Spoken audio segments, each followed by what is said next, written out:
friends from Goodfellas TV, from Alexis Too Sexy Salazar. Alright, man, try to get this video in. He want to start cutting grass, like right now.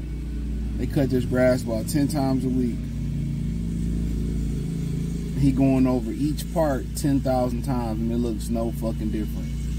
I'm telling you, I'm looking dead at it. Like, it looks no different. But, so, Errol Spence said before Frank and Tank fought that he would entertain, if he beat Fundora, that he would then go for the Terence Crawford rematch. That would be the plan. And like I said before, I think deep down he want to rematch him, but it just don't make no sense right now. Like, he got to give fans a reason to want the rematch. His performance, excuse me, his original performance was so bad. Come on, looking for shit. Oh, my bad. I'm trying to see where my shit at. Oh, there it go. But his original performance was so bad that they couldn't sell it. So if he come back beat Fundora in spectacular fashion, then, you know, it makes a lot of sense. Yeah, it makes a lot of sense at that point. So, you know, and at the end of the day, man, any competitor that went on this shield like Errol, they want to get their get back. You know, and I think he believe he better than what he's shown. Even though if he can't, you know, win the rematch. And sometimes it's best not to re-knock on that door. I think he proved his point versus Terence, that he had heart and that he willing to go out on the shield. And that's what I kind of be trying to explain to people about boxing. Kind of when you're talking about Tank. Okay, what a promoter's job to do and the fighter's team to do. That could be promoter, manager, father, assistant manager to manager, whatever they got going on, trainer. Their job is to get you to the title. But also, their really main job is to make you a star without having the tough fights. To make you something that you're not right now. That's kind of, if that make any sense. Their job is to make you the star without we're going the route of the least resistance. That's their thing. That's their thing. That's their job. Is to make you a star, you know, without dealing with all the bullshit, the hard fights. And that's what I'm trying to explain to people. Like with Tank, like Tank's a tremendous talent. But if you put me in a room with a full of third graders, I'm going to look like Michael Jordan out there. So you only really know when these guys fight a really, really good guy, or they no longer under the protection of Al Heyman, or they stray off from the protection and meet somebody in the middle of the street in the turning lane, how good they are. Sabril Matias, another PBC fighter that strayed across the street and got smacked by a Mack truck. Like, watch your favorite dog get hit by a Mack truck, man. And he got hit by a Mack truck. So that's their job, to make you something that you know you're not necessarily are right now. And it's proven time and time again when PBC fighters cross the street, or somebody come across the street, or they meet in the middle of the street, or they lead a company, they lose. I mean, shit, it doesn't fail. Deontay, Errol, Charlo with Canelo coming over. I mean, we can go on and on. And Jamal probably would have lost to Jaime Munguia too. Gary Russell, Lomachenko.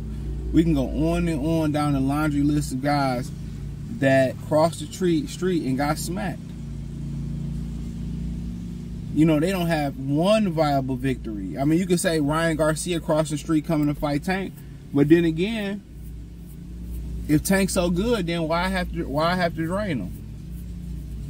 Ask yourself that question. Why drain him if he that good? Why drain him? Why not fight him at regular 140? No rehydration clause, no none of that. And on top of that, since drug testing don't matter, shout out to Devin Haney and all them other dudes over there. I mean, Gary Russell, Anton Russell, and all them dudes that was going around saying drug testing don't matter. Since it don't matter, no drug testing.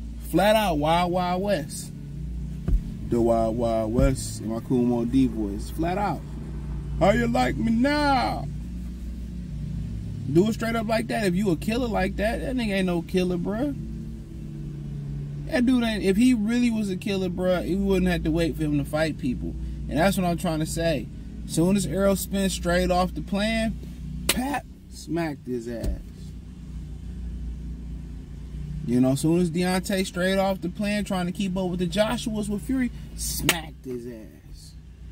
Soon as AB strayed away from Al Heyman plans, even though he got a gift versus Paula Malignaggi, smacked his ass right in his mouth. Then he left Don King, Blair Cobb smacked him right in his mouth. They all leave and they all lose. L&L, that's what the PBC subsidiary should call L&L, leave and lose. Come on, we can go on and on and on again about the amount of guys that left and lost. It's a legendary list. It was a Hall of Fame block on my block, Roy block. What's Scarface say? Roy block. So that's what Tank looking at.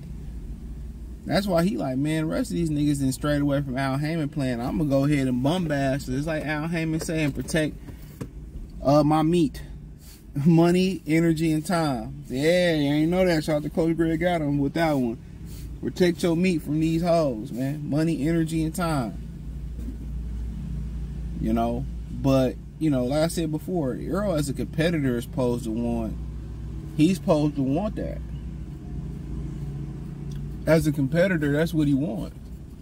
And the only way he can get that fight, and I guess he said if I lose, it's a wrap. He, you know, he was saying to the media that he could walk away right now. But, you know, and you would hope so. But a lot of fighters think they can walk away. A lot of these fighters think they can walk away, and financially, can you really walk away? That's why they all come back. Everybody think, oh, I could live off $20, $30 million. Inflation, eat at it. Child support, eat at it.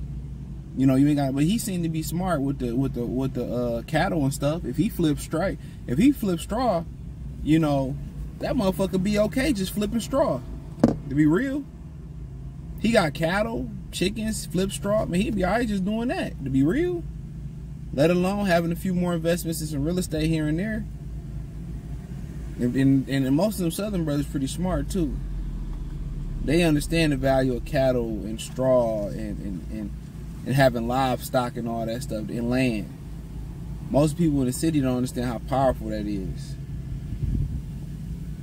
You know what I'm saying? But especially if you're growing cotton and shit like that too, watermelons with seeds and all that. But I think that's the goal right now. You know, I think that's the goal. You know, but if he gonna be serious, bro, he gotta pick a coach, and you know he gotta go.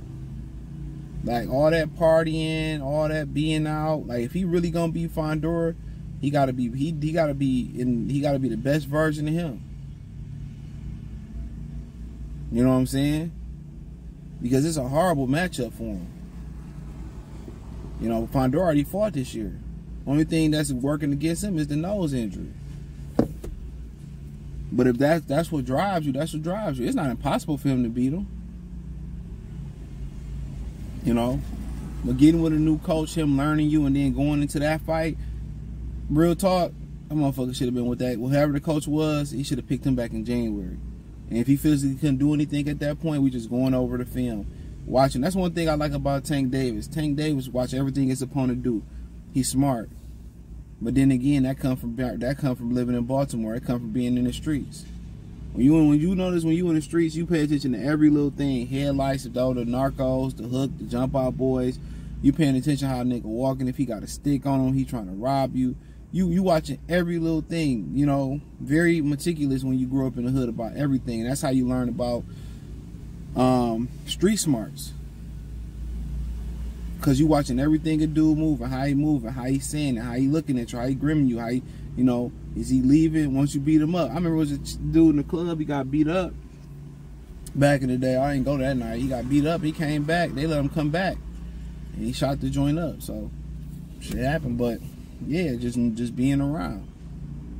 You know, another part of it, a lot of young guys don't know, like when the club closed at 2, you out of there no later than 1:30. Really, you should be out there about 1:15 at the latest. 1:30 is the benchmark. You don't want to be out the club with everybody else. That's when shit happen.